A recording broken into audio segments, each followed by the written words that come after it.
Hello! Salutare! Sunt Iuli de la canalul YouTube English Engleză, iar în acest videoclip abordăm o temă sugerată de unul dintre cei care ne urmăresc canalul video și anume Military and War. Military, domeniul militar sau armata, war, război sau războiul. Deci, military and war, armata și războiul.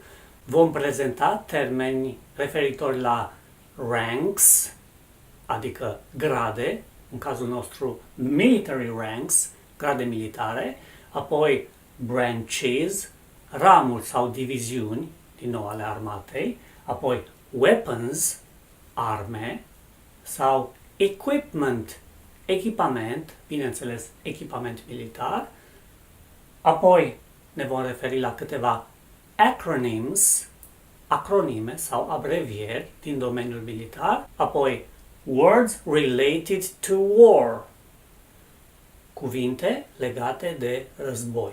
Am ales multe cuvinte și expresii pe care le întâlnim des în știrile despre domeniul militar sau despre zonele de conflict.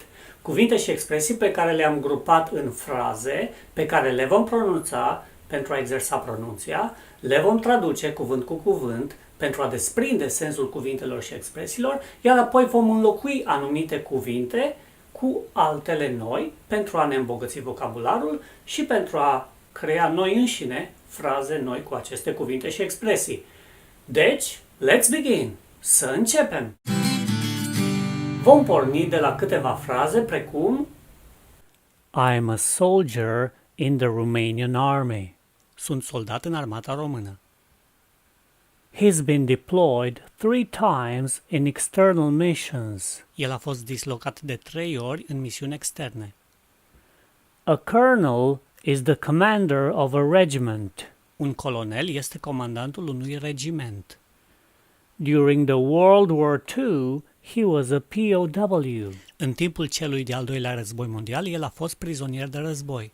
This submarine belongs to the American Navy. Acest submarin aparține marinei americane. Enemy ships were spotted in the region. Nave inamice au fost zărite în regiune. The coalition army couldn't stop the offensive of the militants. Armata coaliției nu a putut opri ofensiva militanților. A lot of the victims were killed by RPGs. Multe dintre victime au fost ucise de aruncătoare de grenade. The combatants agreed to a ceasefire. Combatanții au căzut de acord cu o încetare a focului. I'm a soldier in the Romanian army. Sunt soldat în armata română. Eu sunt un soldat în the Romanian Româna army. Armată. I'm a soldier in the Romanian army. Now, acum, let's replace soldier să înlocuim soldat with cu private, soldat fruntaș, and și Romanian, română, with cu American, americană. I'm a private in the American army. Now let's replace private acum să înlocuim private with cu paratrooper, parașutist. I'm a paratrooper in the American army. Sunt parașutist în armata americană. Now let's replace paratrooper acum să înlocuim parașutist with cu sniper, lunetist. And American și americană with cu British, britanică. I'm a sniper in the British Army. Sunt lunetist în armata britanică. Let's replace să înlocuim sniper, lunetist, with cu pilot, pilot. And British și britanică with cu French, franceză.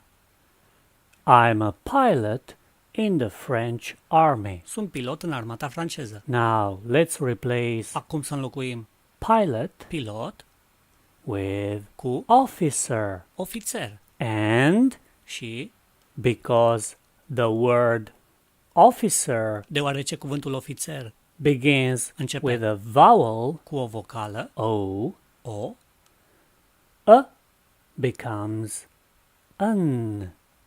devine N. I'm an officer in the French army. Sunt ofițer în armata franceză.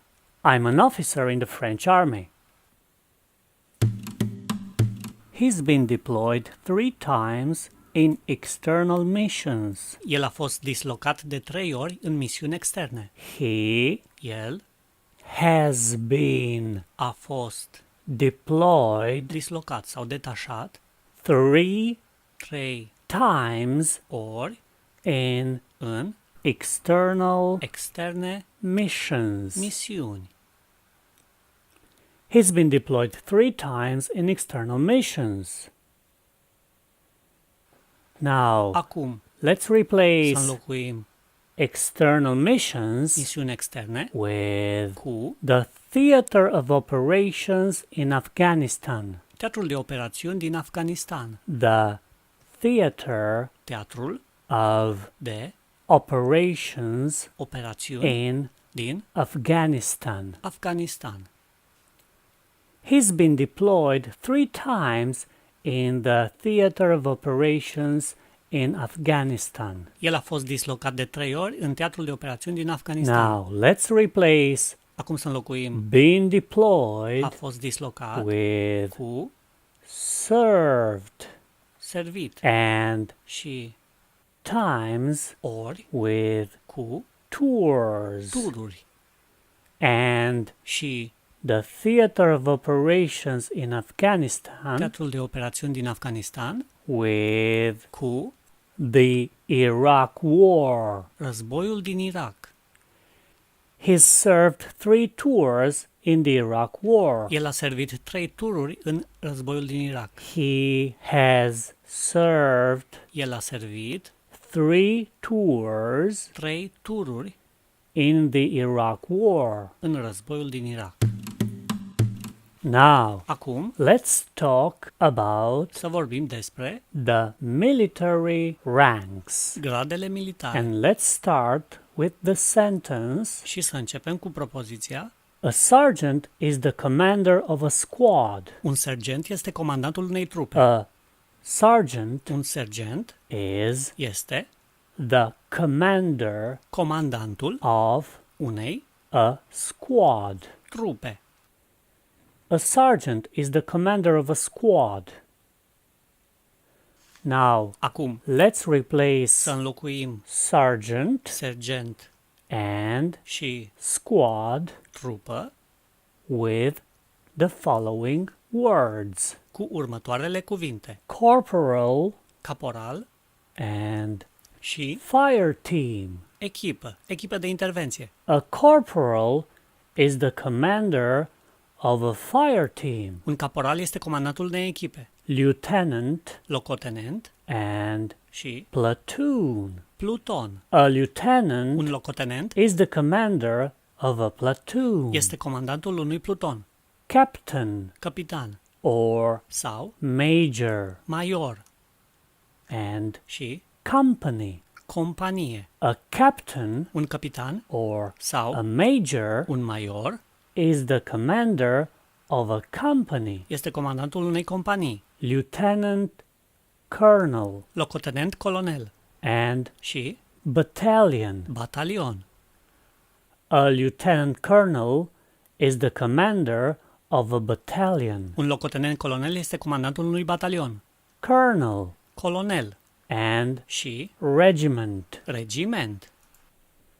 A colonel is the commander of a regiment. Un colonel este comandantul unui regiment. Brigadier general General de brigadă and și brigade. brigadă.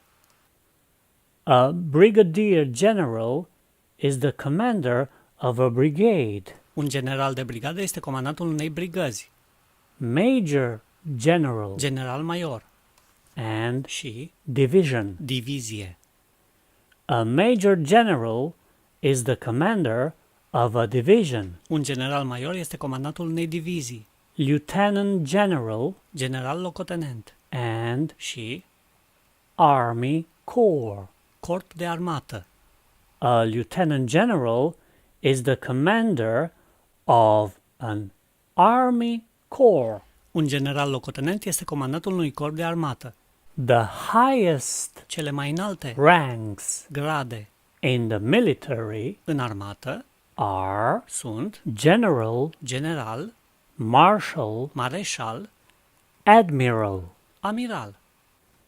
and they Și ei command comandă the field army, armata terestră, the air force, forțele aeriene and și the navy. forțele navale sau marina. A general is the commander of the army. Un general este comandantul armatei. A general is the commander of the field army. Un general este comandantul armatei terestre. A marshal is the commander of the air force, Un mareșal este comandantul forțelor aeriene. because the word admiral Deoarece cuvântul amiral begins începe with a vowel a, cu o vocală A, the article a articolul A becomes devine an, an and și the sentence propoziția becomes devine an admiral is the commander of the navy. un amiral este comandantul marinei.